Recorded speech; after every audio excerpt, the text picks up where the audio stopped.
Priscilla Presley thought she had seen every document Elvis ever left behind.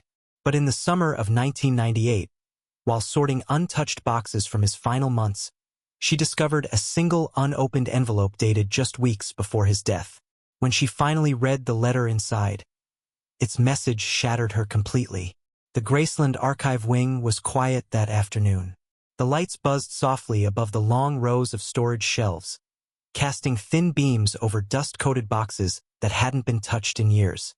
The air carried the faint smell of old paper and furniture polish, an aroma anyone who's visited an attic or forgotten room would instantly recognize.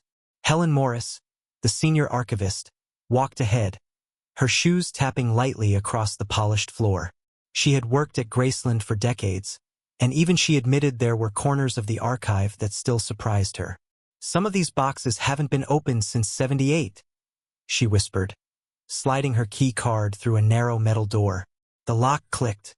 The door opened with a long sigh. Inside, the room felt colder, like time itself was trapped there. Priscilla stepped in slowly, her hand brushing the boxes along the nearest shelf. She recognized some of the labels, tour receipts, costume maintenance logs, tape reels, unopened fan mail from the summer Elvis plan to return to Las Vegas. He never made that run. August 18, 1977, Las Vegas Hilton. Crowd estimate 18,000. She could almost hear the crowd roar that never happened. But it was a smaller box, pushed into the corner, that caught her eye. The handwriting on it was faded but clear enough to read, "Personal hold." Priscilla paused. Something about the word hold felt wrong. It wasn't official archive language. It sounded rushed, urgent, like someone had tossed this box aside in the chaos of Elvis's final weeks.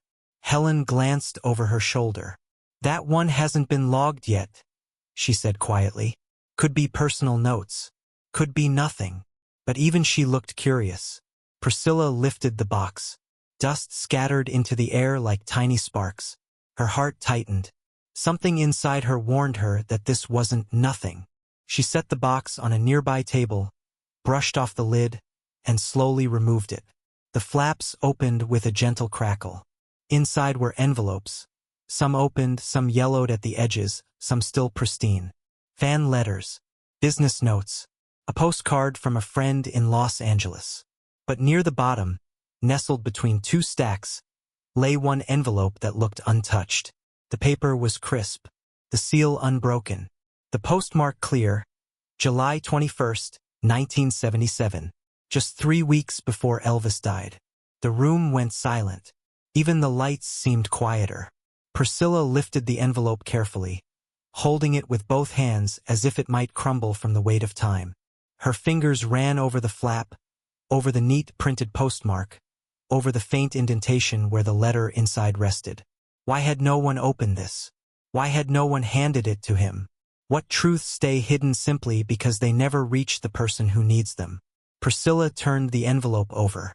The sender's name stopped her cold. Her breath caught. Her stomach tightened. A chill slid through her. Helen noticed her expression. "What is it?" she asked softly. Priscilla didn't answer. She couldn't, because the name on the back of the envelope belonged to someone who should have never been ignored. Someone who held information Elvis might have needed in his darkest final weeks. And suddenly, the entire room felt different. Everything was about to change. Priscilla held the envelope carefully, afraid even her breath might disturb the truth sealed inside. The sender's name felt unreal. Dr. Miles Harrington. She remembered him vaguely. A quiet Memphis physician Elvis visited privately during the summer of 1977, when every decision mattered and every warning carried weight no one wanted to hear. The archivist, Helen Morris, stepped closer, adjusting her glasses. She explained that Harrington had sent several letters that month, most related to routine follow-ups after Elvis's exhausted final performances. But this one stood out. It had been logged as delivered to Graceland, yet somehow never reached Elvis's bedside table during those chaotic weeks. A faint hum filled the archive room, and Priscilla felt a heaviness settle over her. She remembered the confusion of that July. Missed appointments, canceled rehearsals, whispered concerns about Elvis's health that no one dared speak too loudly. Why had this letter been set aside? who placed it in a box instead of his hands. Priscilla turned the envelope over again, reading Harrington's handwriting.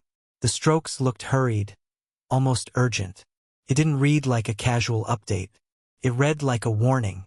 She imagined Elvis receiving it.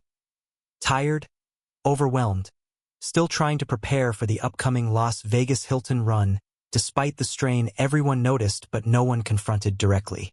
The envelope felt warm in her hands now, as if decades of silence were finally pressing through the paper. She wondered whether Elvis ever knew someone outside his circle cared enough to send a heartfelt warning. And she wondered how different things might have been if this letter had reached him in time. Helen watched her closely, sensing the shift in Priscilla's breathing. The archivist whispered that no one had ever filed a response from Elvis, no follow-up appointment, no signature acknowledging he'd read the doctor's concerns. It was as if the letter had entered Graceland and vanished into the noise of those final exhausted weeks. Priscilla felt a sting of anger beneath her sadness. Who had withheld this? Who decided this message could wait? The room seemed to shrink as possibilities rushed through her mind.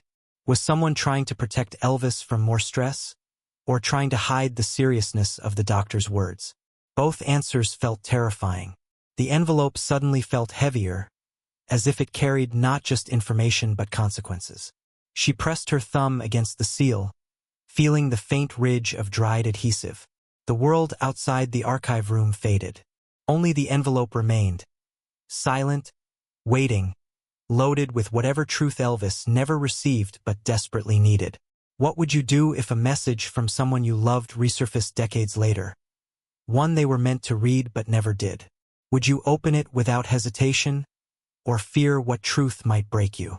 Priscilla tightened her grip, knowing she couldn't turn away now. Some answers demand to be faced. She slid her nail beneath the flap, hesitated for one last breath, and felt the seal begin to lift with a soft tear. The sound echoed across the quiet archive room like a small crack in time itself. Helen stepped back instinctively, sensing the moment was meant for Priscilla alone. Priscilla exhaled, steadying herself as she prepared to uncover a truth Elvis never had the chance to read. Whatever lay inside the envelope had survived 21 years of silence. Now it was ready to speak, and she was finally ready to listen. With trembling fingers, she broke the seal. She felt the air shift as the flap opened, as if the room itself was holding its breath. The thin paper inside slid forward, revealing the faint outline of a letter folded with deliberate care. Priscilla hesitated, sensing that whatever she was about to read could reshape every memory she carried from that summer. She drew the letter out slowly, bracing herself for the truth waiting in the first line. Her heartbeat thundered in the silent room now. The letter unfolded like something frozen in time.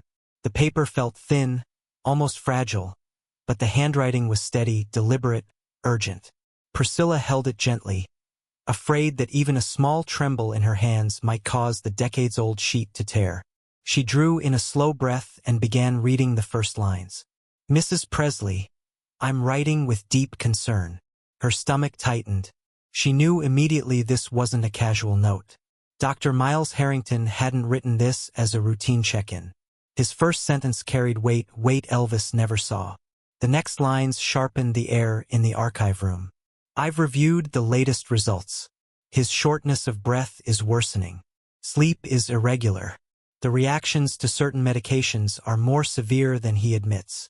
Priscilla felt the color drain from her face. She remembered that summer.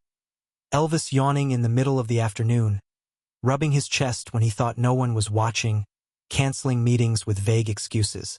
Everyone chalked it up to exhaustion, the price of fame, the burden of being Elvis Presley. But this was different. This was warning. She kept reading.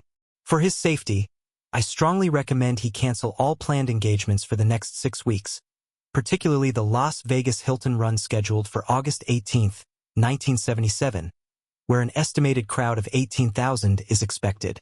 The doctor had underlined the word strongly. Priscilla's breath caught. Elvis never spoke of any warning like this. He had pushed through rehearsals, made promises to promoters, told fans he'd be back on that stage soon. She remembered him humming My Way, under his breath while looking at the show schedule taped to the kitchen wall. He seemed determined, focused, but also distant. Now she knew why.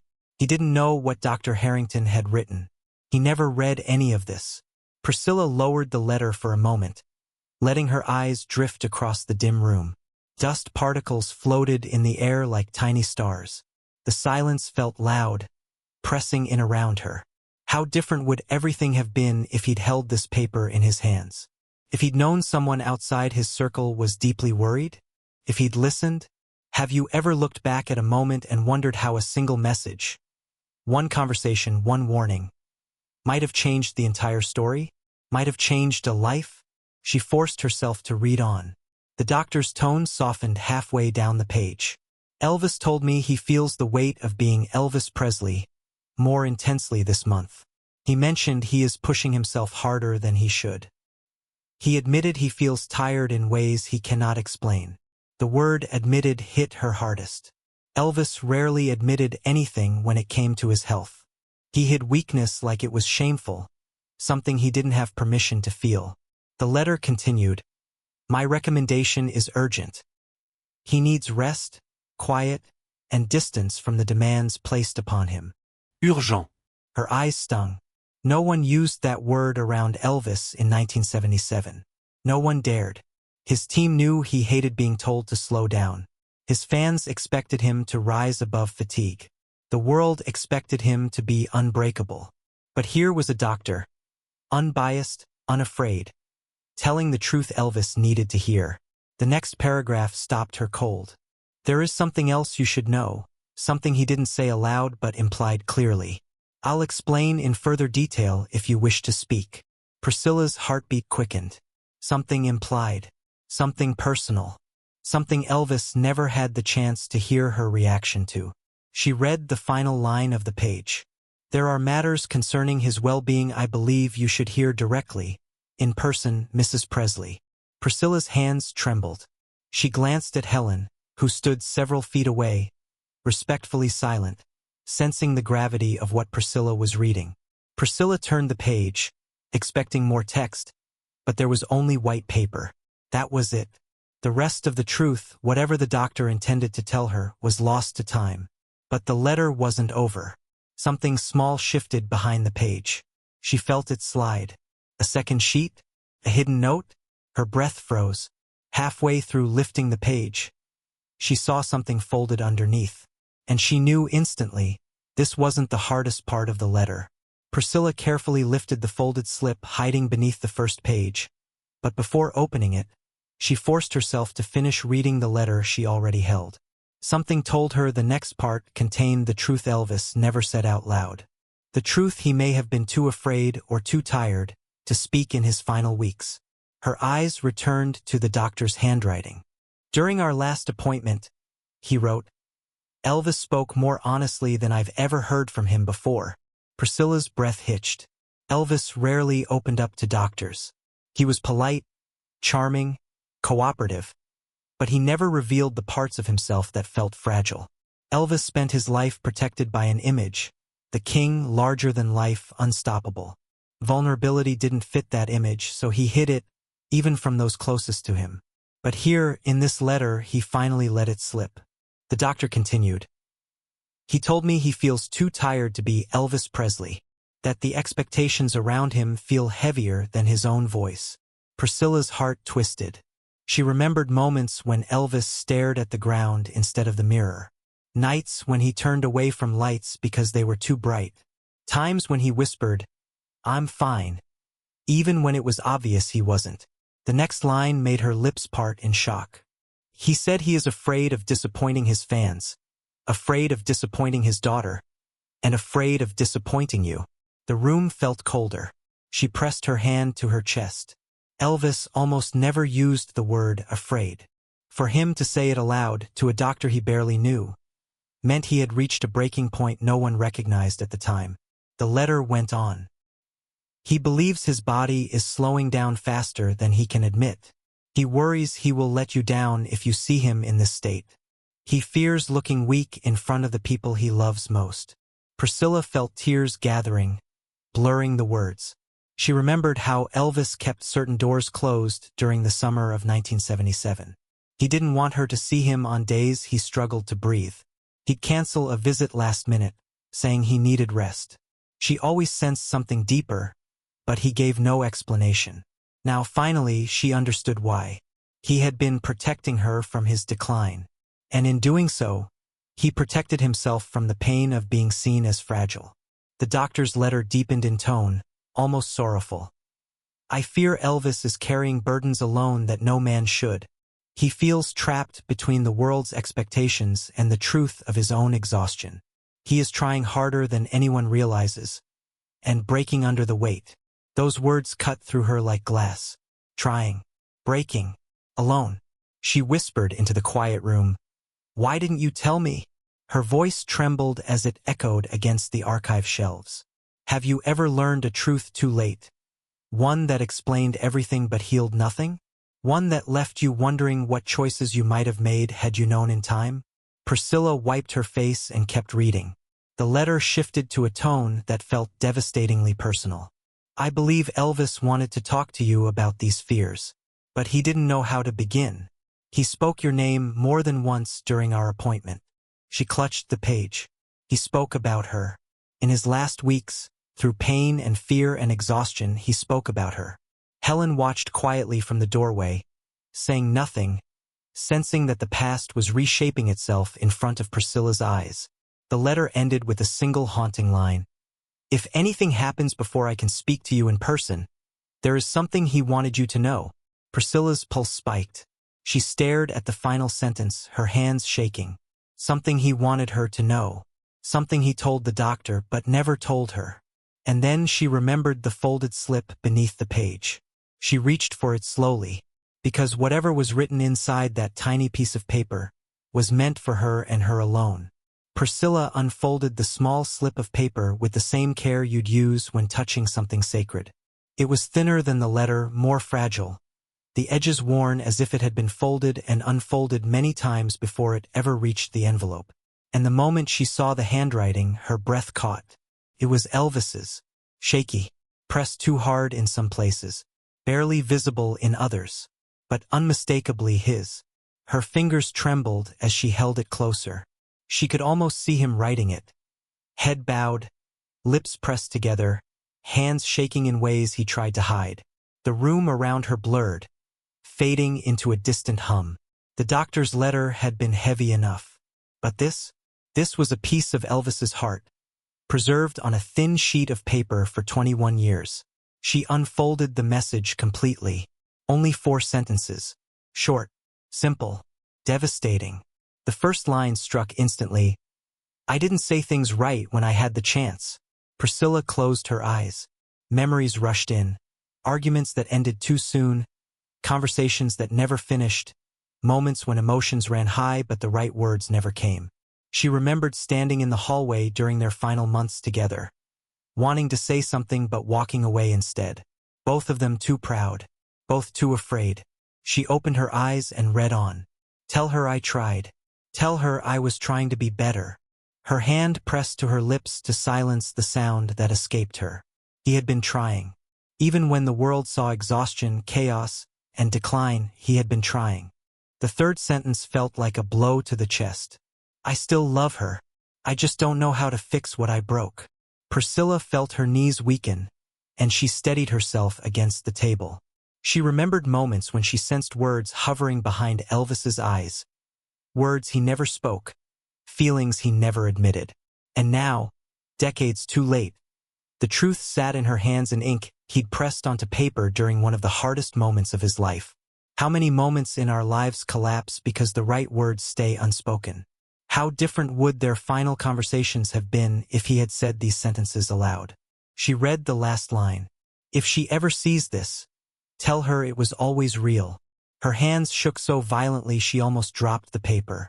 Tears streamed freely now, falling onto the wood grain of the table in soft, uneven drops. She couldn't breathe for a moment. She felt the letter, his letter, pulling every buried memory to the surface. The laughter, the arguments, the tenderness, the stubbornness, the love that never fully died.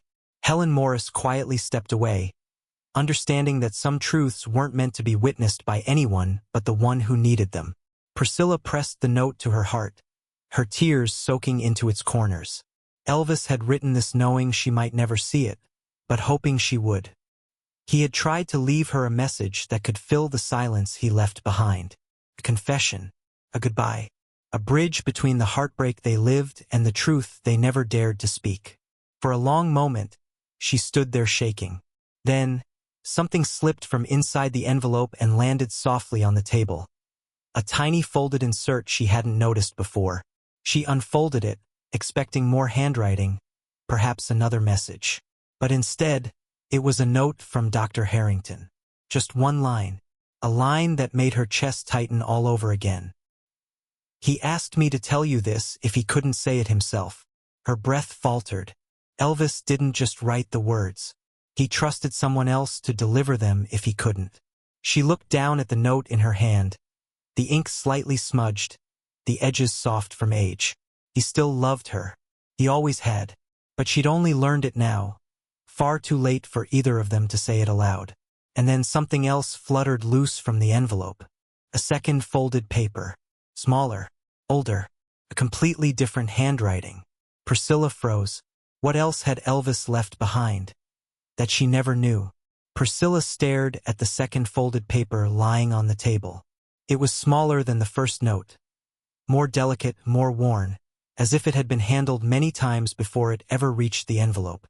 The edges were soft, slightly curled, and the creases looked older than the envelope itself. For a moment, she hesitated, afraid of what new truth might be waiting inside. She had already learned more in the past 10 minutes than she had in 21 years. But she couldn't walk away now. With trembling fingers, she unfolded the tiny sheet. This handwriting wasn't Dr. Harrington's. It wasn't even the handwriting from the first note. This was Elvis at his most vulnerable. His handwriting here was loose, uneven, letters shaped by a shaking hand, the ink darker in some strokes where he had pressed too hard. The message was short. Painfully short. Only a few lines, but the kind that didn't just carry meaning. They carried a heartbeat. The first line read, "I don't know how much longer I can hide how bad I feel." Priscilla's breath caught. Her throat tightened. She remembered the final months of his life. The canceled phone calls, the nights he disappeared into his room, the way he smiled through exhaustion when fans asked for autographs. He always tried to protect everyone else from his pain, even when the pain was clearly consuming him. The next line deepened the weight in her chest. "If I tell her, she'll worry. If I don't, she'll think I stopped caring." She pressed her hand over her mouth. Elvis had been trapped, caught between honesty and fear, between the desire to protect and the need to be understood. It was the struggle of a man who carried his world alone, even when surrounded by people who loved him. Priscilla's tears fell silently onto the paper. Have you ever discovered a message from someone you loved? One you didn't know you needed, but once you read it, you wished you could go back in time and answer it? What do we do with the truth that arrives too late to change the ending? She blinked away the blur and read the final line. "Tell her I was trying to get back to her." A small sob escaped her, soft and broken. Trying. Always trying. Even when the world said he wasn't. Even when people whispered rumors, judged his decline, questioned his choices. He was trying to come back. To himself, to his family, to her. Priscilla pressed the paper against her chest, feeling the weight of years that could never be rewritten. In that tiny note, she felt every moment Elvis had fought silently, every effort he made behind closed doors, every fear he carried without letting anyone see. She didn't notice Helen step quietly to the doorway again, hesitating, unsure if she should speak. The archivist remained silent, sensing this was a moment meant only for Priscilla. Slowly, Priscilla lifted the two notes, Elvis's confessions, and placed them together on the table. Then she picked up Dr. Harrington's letter again. Suddenly, the pieces formed a painful picture. Elvis knew he wasn't well. Elvis knew he needed help. Elvis wanted to talk to her. But time, pride, fear, and circumstance had all gotten in the way. And the letter that might have changed everything? It sat in a box, unopened, unseen, Lost in the chaos of the summer of 1977. Priscilla gently refolded the notes and slid them back into the envelope. The paper trembled in her hands. Not because she was afraid, but because she finally understood how much Elvis had been carrying alone. Then a thought hit her like a sharp breath. Lisa. Should Lisa know? Should she hear these truths? Should she read the words her father wrote in his final weeks? Priscilla's heart pounded. Whatever she chose next would shape Lisa's memory of her father forever. Priscilla waited 2 days before showing the letter to Lisa. She needed time. Time to breathe, time to steady herself, time to understand the weight of what Elvis had written. When she finally asked Lisa to meet her in a quiet room inside Graceland, she brought only the envelope, nothing else. No explanations. No rehearsed words. Lisa sat across from her, confused at first, then curious as Priscilla placed the letter in her hands. The room felt still, the kind of stillness that happens before something important begins. Light filtered softly through the curtains, illuminating the tiny creases in the paper. Lisa opened it slowly. As she read, her expression shifted. First confusion, then disbelief, then a sudden, overwhelming sadness. Tears gathered before she could stop them. The doctor's warnings, the confessions Elvis never shared, the truth he'd kept locked inside. All of it pressed into her heart at once. By the second read, her hands were trembling. By the third, she covered her mouth, crying openly now. And by the fourth time she read her father's handwriting, something inside her softened, deepened, healed. She looked up at Priscilla with wet eyes but a small, unexpected smile. "He was trying," she whispered. "He really was." Priscilla nodded through her own tears. The letter didn't erase the pain of losing him. It didn't fix the years of questions or the shadows that followed his final months. But it gave Lisa something she'd needed for a long time. Clarity, compassion, and a new truth to hold on to. In the years that followed, Priscilla protected the letter like a treasure, storing it inside a temperature-controlled archive drawer labeled 1977, personal, because one unopened envelope had changed 2 lives forever. And the lesson inside was finally becoming impossible to ignore. The letter lived inside a quiet drawer at Graceland, but its meaning lived everywhere. In the way Priscilla breathed easier, in the way Lisa spoke about her father, in the way old memories no longer felt unfinished. It wasn't just paper. It was the final chapter Elvis never got to write, delivered decades late but still right on time for the people who needed it. Priscilla realized something powerful. Closure doesn't always arrive when life expects it to. Sometimes it shows up in a forgotten box, in a dusty envelope, in a sentence written by a tired hand. And yet, even late truths can heal places time could not. Lisa learned something too. She understood that her father wasn't a legend struggling to stay perfect. He was a man fighting to stay human. His letter didn't erase his mistakes, his exhaustion, or his decline. But it revealed his heart, and that was enough to change the way she carried his memory. Love doesn't disappear just because circumstances change. And apologies don't lose their value simply because they come after the moment they could have fixed everything. Sometimes the message that should have arrived in 1977 arrives in 1998 instead. And even then, it still matters. What message from your past would you open today, if you had the chance? Priscilla closed the drawer gently, whispering a truth that finally made sense to her. Some letters don't change the past, but they teach us how to live with it. If this story moved you, share it with someone who still carries an unanswered memory. Sometimes a single message, opened at the right moment, can bring peace that years of silence never could. Tell us below, what message from your past would you read if you found it today?